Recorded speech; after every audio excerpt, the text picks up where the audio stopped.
పూజ గదిలో మనకున్న అలవాటు ఏంటంటే ఒక రాగి చెంబు తీసుకుని చిన్నది రాగి పాత్రన తీసుకుని అందులో నీళ్లు పోసి చిన్న రాగి చెంచా లాంటిది వేస్తాం అనమాట.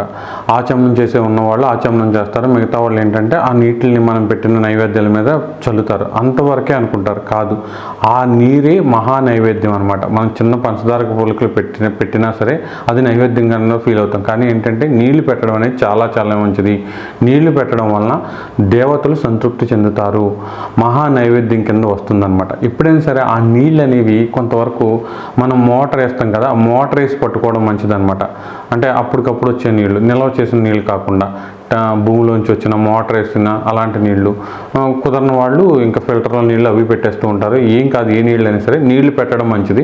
అలా ఖచ్చితంగా రాగి పాత్రలో చెంబు అయినా కావచ్చు, చిన్నదైనా కావచ్చు, నీళ్లు పెట్టడం వలన దేవుడికి మహా నైవేద్యం పెట్టినంత ఫలితం వస్తుంది. కాబట్టి అది పెడుతూ ఉంటారు అనమాట. చాలామంది ఎందుకు పెడతారో తెలియదు అని కామెంట్లో చేస్తున్నారు, కాబట్టి ఈ షార్ట్ చేయడం జరుగుతుందన్నమాట. ఇలా పెట్టడం చాలా చాలా మంచిది. ఈ పూజ అయిపోయిన తర్వాత ఆ నీళ్లను 3 సార్లు తీసుకోవడం కూడా చాలా చాలా మంచిది. దానివల్ల కూడా మనకున్న ఇబ్బందులు అంటే అనారోగ్య సమస్యలు కానివ్వండి, ఆర్థిక బాధలు కానీ ఇవి తొలగిపోయే అవకాశం ఖచ్చితంగా ఉంటుంది.